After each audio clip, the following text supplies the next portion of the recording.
a backup and an archive are very distinct different products. They serve different needs. A backup is more of a point-in-time snapshot that you would use in the case of disaster recovery, lost emails, lost email system. Whereas an archive is more used for compliance and e-discovery. It's a central repository. Think of it like a filing cabinet. Okay, so a backup is really for DR. The archive is like a filing cabinet of all your incoming and outgoing email over, whatever period of time you like. But it's got a really easy and fast searchable index for it.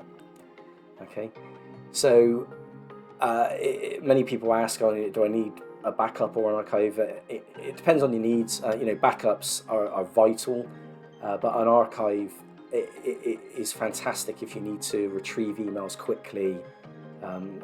For compliance reasons, you might have to keep a sort of a read-only copy of your email. Your emails as they were delivered. Okay, Mailhive can archive email from most systems. Popular ones are Microsoft 365, Google Workspace. You can even import old legacy PST files into the archive, making them available and searchable.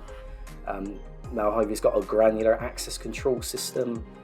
It can do single sign-on with 365. Is a really powerful tool, and its ease of access is a key benefit to it. I'm going to show you. We've got different methods of accessing the archive, dependent on your needs. We've got a handy plugin. Okay, you can see this is my Microsoft Outlook, my normal Outlook, and I've got an extra option here on the toolbar, Email Archive, which brings me into here. I've got different options here, but I've clicked Advanced Search, but you can do a quick search. But you can do an advanced search, so you can see different options. You can search on what folders I want to search within. Okay, whether you want to include the subfolders, search from address. You can search by date, attachment size. But I'll just try hopefully this will get some hits. I'll just put let's search for email subject test anytime in the last year.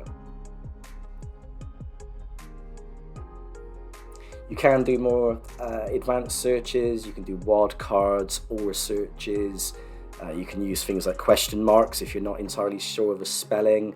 It's very, very similar to most search tools. Okay, so yeah, I've definitely got some test emails here, but you can view the email. This is just a test Veeam backup job from one of my own test servers. You can open the message. We can restore the message, print the message. Okay, that's the restore. I'll just put it back into there. Okay, it will have actually gone in. It would have gone into the folder as of the date that it was there, so I would have had to have searched back for it. But you can see it's really powerful. But this is the Outlook plugin. There's also a full-blown client, okay, a Windows installation, but we can do the same. We can do the same search here.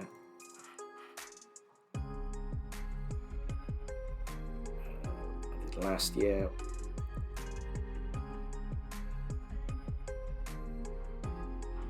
Okay, and it's the same. I can restore opening Outlook. We can view the headers of the message, which is sometimes quite useful. Okay. A nice feature is you can create search folders. Okay, so this is for searches that maybe you do commonly. So you do set your search criteria, create a search folder, and I can say emails with test in the subject. Okay, and then under here now I have a special search folder, and so this is like a dynamic folder. If new emails come in with test in the subject, if I click this, they will appear in that search. Okay, so it's quite powerful. You can create all sorts of combinations here for frequently searched items. And so that was the Outlook plugin. This is the full-blown archive client, and finally we have a web access approach.